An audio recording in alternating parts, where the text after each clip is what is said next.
you've come in the midst of an argument about whether or not colonialism has been a constructive force in world history. It started out rather one side as the only colonial power represented. The other four countries here tonight are the Gold Coast and the Philippines, India, and Mexico. But let me introduce you now to the students who are here for the discussion. First of all, Alfred Bannerman from the Gold Coast. We call him Nini. He had a good time down at Atlantic City High School when he became a member of the Mighty Molecules, wasn't it? Yes, the Chemical Society. The chemical club in the high school. Next is Chitranjan Kapoor from India. Cheat, as we call him, 16 years old, had an especially good time up at St. Mark's, Kent School, because he feels at home in an atmosphere where the students call the masters sir. Francisco Arellano, whom we call Paco, comes from Mexico. He's 17, working real hard in the high schools here, but he works even harder at home because Paco is going to two high schools at once. A Mexican high school in the daytime in case he wants to go to a Mexican university, and in spare time an American high school in case he wants to go to MIT. Finally, Geneviève Martineau from France, and who did I forget?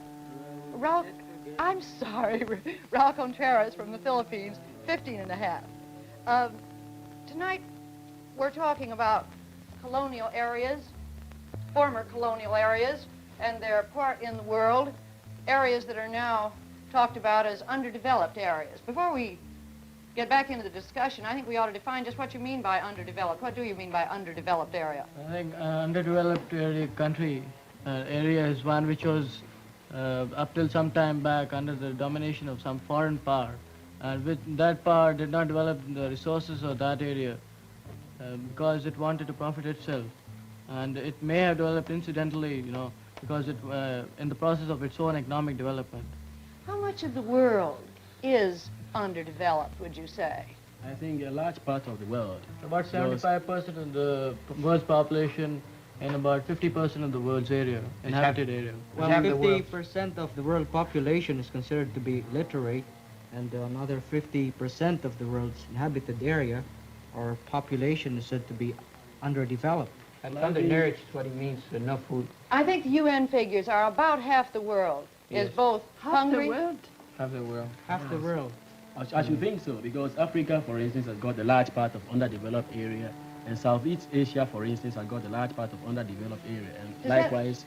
Does that surprise you, Geneviève? Yes, it does, really, because in my country, we have some poor peoples, but we haven't got an idea of the half of the world could be so really so poor and doesn't have enough to eat or... well, not actually poor in my case. I mean, not developed technically. Because if you come to Africa, we are not poor in the Gold Coast, for instance. We've got a lot of food, and it is monkeys who eat bananas, which you really like in France. And so, actually, not that we are poor, but I mean, we are not developed technically, I should say. No, but I think what she means is that 1/3 of every of the population of the world earns a year $50. Their national income, you know, their yearly income amounts up to $50 a year. A third of the world's population. A third of the world's population, yes. They earn and that's less definitely than $50 a year, and 2/3, I think, earn less than $200 a year. So it is very low. It may be fascinating to some, but to us in India it's not, because we see it every day. And we know that it's quite true, because in India the average income of a rural worker is about, annual income is about $22 only. $22 a Yes. year? $22 a year. Yeah, only 22.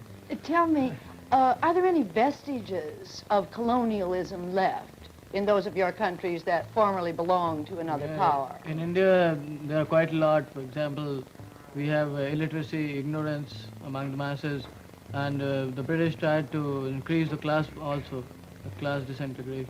Well, in my case, I think it is the educational, political pattern, which to me is very bad. I think that's the last trace of colonialism, which, exists in the Gold Coast now. Because I think the Gold Coast is living right through the last stage of colonialism now. I think we are now on the threshold of self-government. And so there is no mistake in my saying that, we got colonial institutions in the Gold Coast now. Speaking about the Philippines, well, the most significant trace of colonialism that we have right now is the Catholic religion which Spain brought over. And there are so many traces of it too in the pattern of education in most of the private schools. School is not compulsory in your countries, is it? Well, in the Gold Coast, it's not, but it is free in the primary stages. The Indian Constitution says that every child should get at least primary education, if not more than that, in the next 10 years. The same is true in my country, and what's more, the only thing that I really think that colonialism has left behind is the hatred for the gringo that, well, amounts to quite Hatred for the gringo? Yes, You that- mean us by yes, that, don't yes. you? Is there a lot of it in Mexico? a lot. As a matter of fact, I don't think you could imagine how much you're not liked in Mexico. Maybe you better tell us, Paco. Well, there's quite an amount of reasons for this. Most of the, I believe that the principal reason for this is that most in every Latin American country, I'm not speaking it alone for Mexico or by Mexico, the foreign companies, that is English, French, and American companies control practically everything. And you find that unless you have the raw materials, that is that the nation controls its own raw materials, cannot progress. And it cannot progress because in order to make investments go around, it has been forced to sell to the companies, to the foreign companies, legal concessions. And those legal concessions, even though they do give a small profit to the nation, it is not the same as it would be if they could hold everything. So you see, there is a reason there. But Paco, is this dislike of the gringos, as you call us, Yes. as great now in Mexico as it was, say, at the time of the expropriation of the oil? Well, not exactly. It was, see, you've heard a lot about the hospitality in Mexico, and all of it is true, but the thing is that most of the people who go to Mexico, tourists or whatnot, they go with the idea of trying to convert or trying to compare their standard of living, and you cannot do that with any country of the world, because it's well known for everybody that the United States has the highest standard of living. I'm sure every one of the students would agree that you can't Yes, compare it. sure. Cheat, I wanted to ask you a question. What about the idea of white supremacy? Is that dead in Asia? What exactly do you mean, Mrs. When we were talking about vestiges of colonialism, we know that for a time in Asia, there was, whatever you want to call it, a myth or an idea or a supposition of white supremacy. Is that completely dead now? At least in India, we don't have any color thing, and we don't say that the white is better than the colored. All are equal. Well, I think in Africa, it is side by side. I mean, it's now dying, and at the same time, we are giving birth to new white supremacy. If you come to the Gold Coast now, it is dying. And obviously, I think before the end of this year, the whites are going to, get out the supremacy from the Gold Coast. But if you go to certain parts in Africa, it is now reviving. I mean, it's awakening from the death.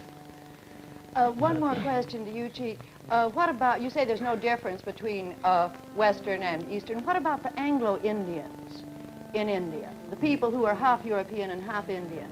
Are they fully accepted members of society? Oh yes, they're as fully as myself. There are no disabilities whatsoever. No, not at all. Our constitution gives them, I think, some special rights also. So, because they're in the minority group, so they have more rights than us even. They have more advantages also. They have some members specially nominated to parliament for their sake, though they are free to take part in all the elections. Now you've gotten us on the verge of another subject that I'd like to go into next, which is we're talking about underdeveloped areas and how you're developing. What activity, what developmental activity in your country right now is your government most concerned with? I think we'd like to hear from each of the four of you on that. Well, I think in my country, we've got three phases of development. The first one is agricultural development, the second one is educational, and the third one is political. Well, as to my country, I do believe that the greatest campaign that the government is taking now into consideration is the education of the masses and not of the individuals. And to Can you organize. tell us in Mexico how quickly you have raised the literacy rate? Well, I think that all of it has been based in patriotism, ma'am. About, I guess 10 years ago, there was a campaign that was coming from the presidency of the nation, and it said that every Mexican should teach 5 Mexicans. And if we could accomplish that, within a number of 5 to 10 years, we could have most of the people to know how to read and write. And it has, Well, I think succeed in educating. yes, we did. Yes, we did. Whom did you teach? Well, I think coming to that Just a point... minute, let Raul... Did you perform any sort of that education which you said the government? Well, I recommended myself, or I did, something? up to a certain extent. Not your maid by any chance. My maid, yes. I Oh. tried. Well, My maid. Go ahead. I think coming to that point, the Gold Coast is the leading country so far in the world in the campaign against mass illiteracy, because we are using the low batch system to educate people who couldn't get the opportunity of What going to is that, schools. Nini? Well, it is something like visual aids. we use signs. For instance, if we want to teach the letter S, we use the sign of snake. And we draw the snake just like the S. And so when the fellow sees the snake, the moment he sees the snake, he gets the letter in the head. And so he starts learning how to write S through seeing the snake. And we How long does it take under takes this about- system to teach people to read I and think write? just about 3 weeks. It takes 3 3 weeks, weeks? yes. Learn the whole alphabet in 3 weeks. Yes, you see, people are able to read and write in 3 weeks. Well- And after the end of the campaign, they Don't get you think- certificates. Don't you think that form of educating those illiterate ones is sort of primitive, or No, the point is, it was invented by a French scientist. It's a new system. And most of the people who undertake this education are elderly people. You see people at the age of 80 or 100 coming to learn how to read and write, What use before is they that? die. No, but I really, go ahead. I think it's the best system you can get, but it operates best in Africa, especially in the Gold Coast, simply because we do They got get... snakes. Oh, no, not snakes. Well, I mean, if you want to operate that much any sidewalk, this- You've got tarantulas, haven't you, in Mexico? Well, we get people coming from all parts of the world coming to see how we do operate on that system. We've got a lot of Americans visiting the Gold Coast, and the UNESCO is very much interested in that program. Well, how about the Mexican system when you taught so many people to read so quickly? Yes. Did you use any simplified system like this? Well, we couldn't have a letter that looked like a car in the street, though, but what we did was that the government gave out this special tablets, you could say, and they had all the letters, principal letters, and basic principles to anybody, to explain to anybody. And it really worked, and I'm very much surprised to find out from Gold Coast right here that he thinks that Gold Coast is far way advanced than any other country. Oh, My way well- of thinking, Not in this particular system. The UNESCO acknowledges the Gold Coast as being the leading country in the campaign against mass illiteracy. When You you come to mass Mexicans are pretty education, proud of your campaign against it. Oh, no. I think this is a wonderful subject on which you can compete with each other and see who's best. Paco, you were interrupted a moment ago when you were telling what part you had in this mass literacy campaign. Did you teach Well- 5 people how to read and write? well, not quite 5 people, man, because I wasn't much of a teacher. I did it when I was 13, and I taught my maid how to read and write. And she got her certificate, did she? Well, she got my certificate. Now, we skipped 2 of you when we were talking about what developmental activity your government was stressing most. What about India, Chet? At present, our government is concentrating on heavy industry because the government realizes the importance of the heavy industry. See, any nation who has to be free and advanced has to have its own machine-producing machines. And we should not be dependent on any other country for those machines. And until and unless we get them and produce them in our country, we can't be advanced as other countries are. So, but that doesn't mean that we are not giving any attention to other things. Dam building and literacy works and all those, they are going on. But the most importance is being given to heavy industry at present. How about the Philippines, Ralph? ours, on the other hand, my government is stressing very much importance on the development of the agricultural industry, and most of the aid comes from the United States, I should say. Tell us a little bit more about it, will you, Ralph? What is the program? Well, you see, the Philippines and America are involved in a democratic partnership, as they call it. It's sort of a system wherein they try to foster closer and a more harmonious relation between the peoples of the 2 countries. And it also includes the sending of U.S. equipment and commodities to the Philippines as approved and recommended by Philippine and American experts. But the Philippine government also plays a part in that. They have to provide the money so that those commodities sent by America can be used. How many Americans do you think you have in Philippines at present? Americans, Yeah. well, I don't know exactly, but I can tell you that the aim is to have a more diversified economy for the Philippines, greater production, and a higher income for the agricultural and industrial laborers. Do you get most of those things free, or you get it, in forms of, loans and all those things? Well, we get most of them free. Oh, well, I think I'm afraid of this point, because we don't believe in getting things free from any country. No There's a doors. selfish purpose in behind all of that. Yes. there's a Well, I selfish don't purpose. think so. There is a selfish purpose. There must be. Because the purpose of America is to strengthen Philippine economy, because it believes that the Philippines gets much of its strength from developed rural communities. Oh, well, And I see. in This is the- how I take it to be. I've seen that America is very much interested in the Far East countries, simply because they fear, there might be some communist colonization in those countries, especially the Philippines. I think it is of strategic importance to the United States. Yeah. Well, if you come to Africa, for instance, we lack most of these things, We don't get American things. Well, I should say, Nini, I guess all of us are against certain communistic principles, if not all. And in strengthening the Philippines, don't you think that it also strengthens the free world in some way? Well, it doesn't strengthen the free world. It helps towards, democratic colonization. But As it I strengthens the should American call way, it. I You suppose. see what I mean? want to get Raul to give us some more information about how do you have any personal Well, background of experience with this land? I have a personal experience in this kind of work. You see, in the Philippines, we have what we call the Federation of Free Workers. Oh.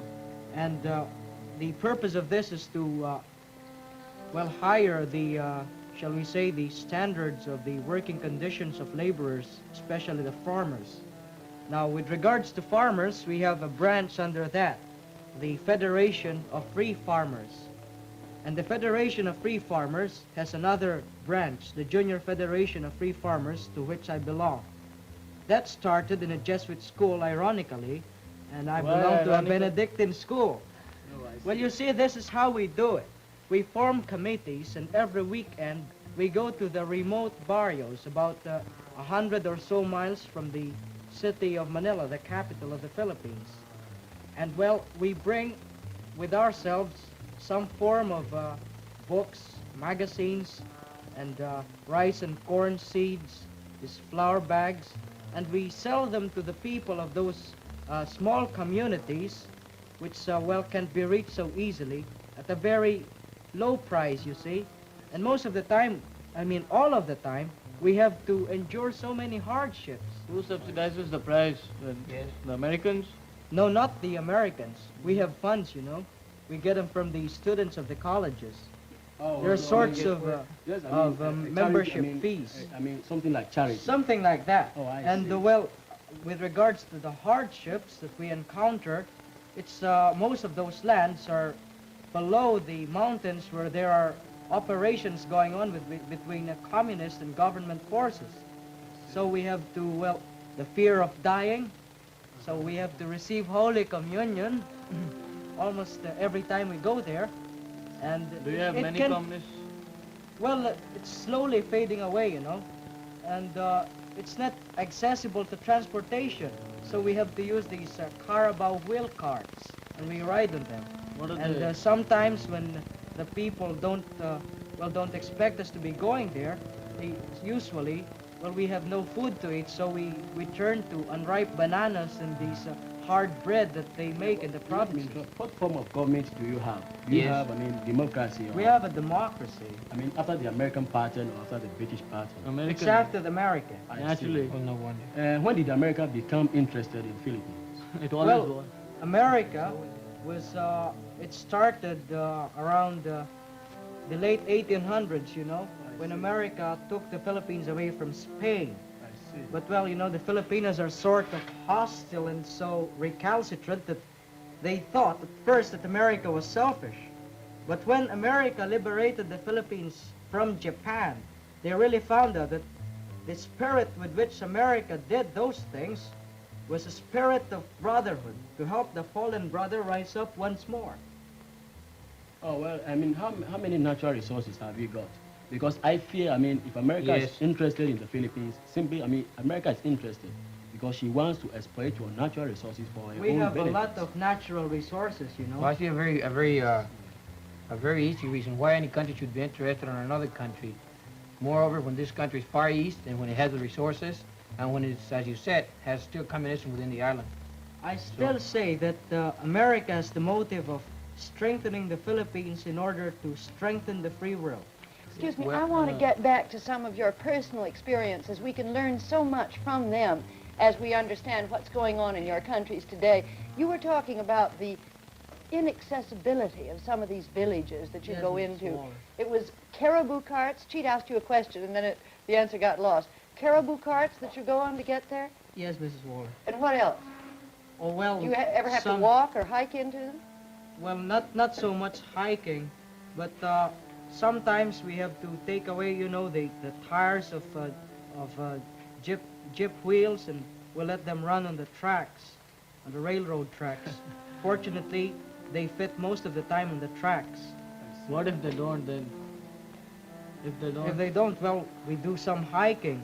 I never knew that a Jeep wheel with the tire taken off would fit on a railroad You track. can use the rim. You What- just use yes. the rim. Fascinating Just- means of just transportation. the strange to me too. Now look, all of you who are here have got exceptionally good educations, or you wouldn't have been chosen, but I'd like to know what your schools are doing in your countries to prepare the kind of people that your countries are going to need. Obviously, with these new purposes, you're going to need a different kind of educated men. Well, in the Gold Coast, I mean, it depends upon the educational system. We have stiff examinations as we go along. And so people who, I mean, we are able to divide the people into classes. People who are fit for technical education go to technical schools. People who can do the academic work go to the academic schools, I mean the ordinary high schools. And people who, I mean, can do the vocational work go to the trade schools. And so by doing so, we are able to get, I mean, the people for the engineering side and the people for the academic side. How old do you have to be when you have to decide? I think when you are in the third year of high school, and at that year you choose your own subjects. And by doing so, I think we are now going to produce a lot of engineers. I mean, people who can manage our technical operations or all those things, yes. What about Mexico, Paco? Well, ma'am, Mexico has been carrying it out, shall I say, a great campaign within the last 10 years because we have, as a matter of fact, the percentage of ignorant people is fairly small, I should say, to the rest of those ones who know, and it wasn't like that 10 years ago. What are you, about 60% literate in Mexico No, ma'am, now? I guess a little more. More than at that? least 75. At least 75. About 10 or 20 years ago, it was less than 50, Yes. wasn't it? Yes, ma'am. It was Much something lower. like that. See, what happened was that the government has opened up technical schools and is giving all kinds of facilities and make better teachers, you know, better systems of teaching. And we've been getting places, as you say, with that system. I think it's worked, and it's the purpose of the Mexican education to teach the masses of the people. I'd like to know what the rest of the fellows here have to say in concern the education, because I'm very much interested. See, Oh. in India, the British, the system that was under the British, and that was enforced by the British, the main purpose of that system was to produce scribes and clerks and amanuenses, who most of them would not like to work with their hands. They did not understand the dignity of labor. So they always wanted these white-collar jobs and to sit in a desk and scribble away. They didn't want to use their hands. But when our national government came into being, they changed that system because we knew that unless we realized the dignity of labor, India could not go far. And so the government changed the system. And now we have in quite a number of places, quite a number of schools are after the basic system. The basic system is a system in which you are taught woodwork and metalwork and agriculture and all in the lower classes. You start down in the lower classes, so that by the time you get up, you don't have anything against the dignity of labor. And you do have compulsory education for all Oh children in yes, India our now? constitution says that every child should have at least primary education, compulsorily. But That's not true yet in the Gold Coast, No, is we it, have Nini? free, but not compulsory. Are I you mean, teachers? the schools belong to the local councils, the various local councils. And I mean, everybody can go to the school, provided you get admission to the school. That's the problem. Are your teachers British, or did they study in Great Britain? Or? Oh yes, most of our teachers do study in Great Britain. I mean, we get a lot of, at this stage, we do like to send a lot of students to various parts of the world. I'm happy to say that, I mean, I suppose this morning, a lot of Gold Coast students arrived at Adelaide Airport. When I was coming, I came with 15 on the same plane, coming to study in the 15? States, yes. And What were they going to study here, Nini? Well, they are coming to study in the various field of, study. Most of them like to go to the various, the best universities we can get so far in the world. I mean, for instance, we don't recognize almost all the American colleges. We recognize just a few of them because we like to produce the best. Yes, that's what we do. At present, we like to send, a lot of students overseas to study various things to come and replace the Englishmen as they do go. they pay their own money or? Yes, on the Gold Coast money. The Gold Coast is, comparatively a wealthy country, you see. But it's a government scholarship, I think, It's too. government Government scholarship, scholarship. yes. Most of them are sent by the Cocoa Marketing Board. The Go- Cocoa Marketing Board. Yes, the Gold Coast is the chief producer of cocoa in the world. We produce 50% of cocoa. In order to keep the price of cocoa constant in the Gold Coast, we set up this board. and the board buys cocoa at £3 a bag in the country, and we sell it to the United States at £15 a bag, thereby creating a large amount of profit, you know. And we use this profit to balance the price in the country in case the price falls in the world market, you know. So always the price is constant. You're telling the United States now. Oh yes, I'm telling them it's something, I mean, which is not secret. I mean, we like to get the money there. I mean, without that, we can't carry on with the Volta River project, for instance, which is going to cost. I want to ask you one more question. What is the most significant development in your country in your lifetimes? Because you've really been living history, people who are 17 and 18. In India, the most important political development was that India got its independence from the British. That was in 1947. Do you remember that? What do you remember about it? Well, at that time I was just 8 years old, and as I remember, the day the independence was declared, was up in a hill station. Hill station is a town in the hills now, and I was studying out there. So one day my uncle came, and that was Independence Day, and he told me that India had got independence. I was very happy. I didn't know why, but I was. Well, in my case, I think it is a gradual, I mean, development towards self-government, because throughout my lifetime, I think about 4 years ago, the Gold Coast was wholly under the British, but we had to fight for our independence. And at present, we've got internal self-government, and we believe that before the end of this year, we are coming to join the United Nations organization, for instance. You know. What would you say, Paco, for Mexico? Well, man, for Mexico, I think it has carried, shall I say, the flag throughout Latin America. In the 1800s, we were the first country who got its independence in South America, that is in Latin America. We were the first country who had a university within the American continent. We were the first country in the 1850s to separate the church from the state. We were the first country in 1910 who had, who planned and had a well-planned division, shall I say, of the land of the big landowners against the people who had nothing.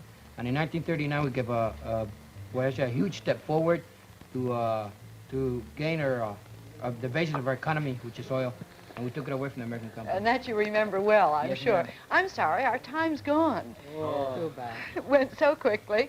Thank you all, Nini and Paco and Genevieve and Cheat and Raul, for taking part in tonight's discussion. We're grateful too to Scholastic Magazines for some of the background material on underdeveloped areas. Next week, the discussion subject will be, Do America